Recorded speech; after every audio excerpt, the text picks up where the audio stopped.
Hello, Cancer, Sun, Moon, Rising, and Venus signs. Kamusta kayo? Sana po nasa mabuti kayong kalagayan. Welcome back po sa Star Tarot. At kung bago kayo rito, welcome din po kayo. Please subscribe, like, share my videos, and leave me a comment po kung naka-resonate kayo. Thank you. Tignan natin kung ano mga messages para sa iyo, Cancer. We have strength. Ayan. So, kailangan ninyo rito ng tatag ng loob, ano? Tibay ng dibdib, maaari na meron ditong situation na kailangan mong magpakatatag ka, no, para maharap mo to ng maharap mo to squarely, yung ganun. Maaari na this is family situation, no, pwede rin na trabaho, baka sa trabaho mayroong issues, maaaring gano'n, na kailangan mong harapin. Feeling ko din dito, ang iba sa inyo, baka baka work situation, you are not directly involved with the situation na ikaw yung may sitwasyon talaga. But feeling ko, baka nasa managerial position ka, at meron kang kailangang ayusin, no? Maaaring kailangan mong ayusin mga empleyado mo or mga subordinates mo, you know? Pero siguro uh, maybe hindi ka pa sanay, no, ng mga ganitong kaguluhan sa trabaho mo. Kaya maaring ngayon parang nagdadalawang isip ka or maybe napanghihinaan ka ng loob, ano? At maaring hindi ka sigurado of what you're going to do, how you're going to fix this gulo, no? Parang ganon. Or for others of you, this could be something else. This could be a family situation na maaring involving your relationship or involving mga anak, yung ganon, no? So, good luck po. We have lovers. Ayan. So, maybe, relationship. You know?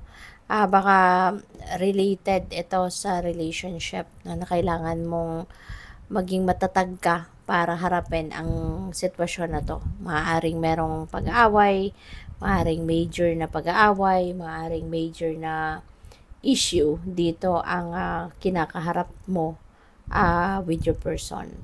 So, on a different scenario, maaari na ang iba sa inyo baka papunta kayo sa pag-aasawa, no? Baka ang iba sa inyo rito nasa punto na papasok din kayo sa pagiging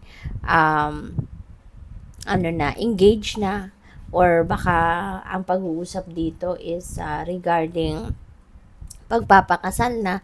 So, siguro may ganon.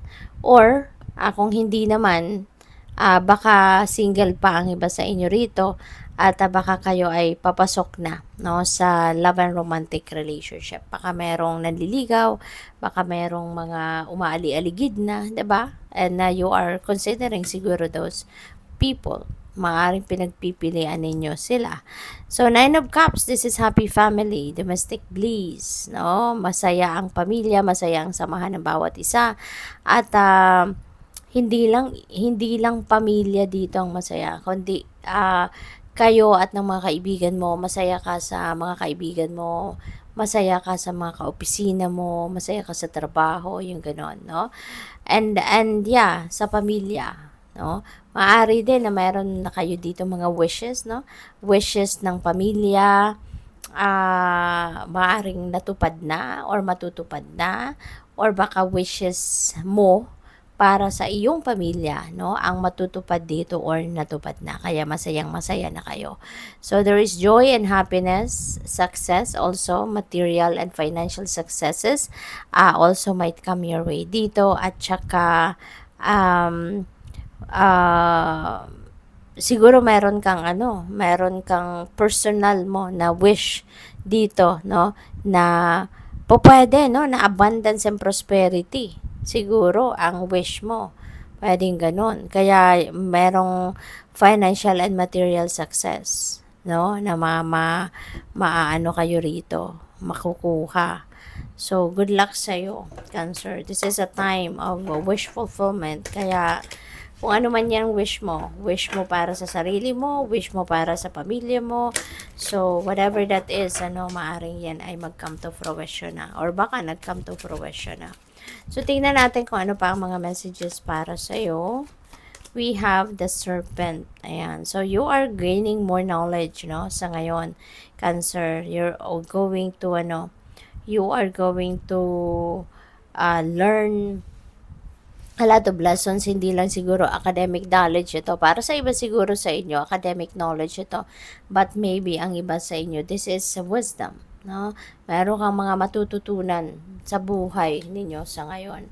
And maaring yung mga impormasyon na yan may help you, na mag-heal ang mga sugat, mga bubog sa dibdib ninyo. Kasi baka feeling ko talaga dito merong something ang iba sa inyo dito, merong pinagdadaanan siguro sa inyong romantic relationship, at baka with all those information na dadating, maaring merong mga magkikwento sa iyo, or maaring merong madidiscover ka mismo na mga impormasyon. So maaring 'yun ang makakatulong sa iyo na mag-heal ka na. Maaring 'yun ang makakatulong sa iyo na para maging maayos na ang inyong relationship, no?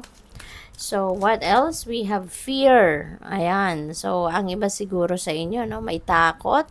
Kaya nga kailangan or iniimbitahan kayo dito na i-activate niyo yung inyong courage and your inner strength. At para maharap ninyo ang mga problema, maharap ninyo ang mga sitwasyon, sa buhay.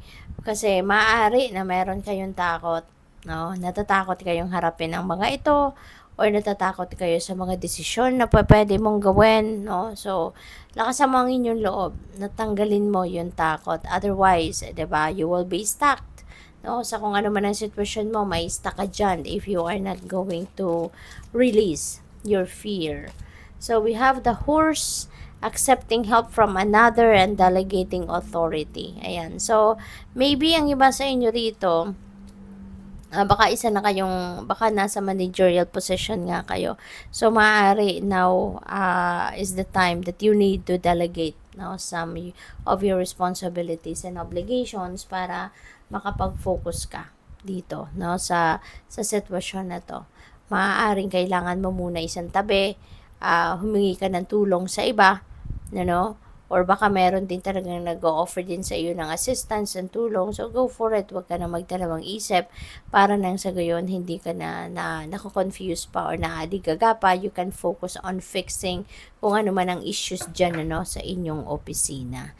So, good luck po. Thank you for watching Love and Light. Namaste.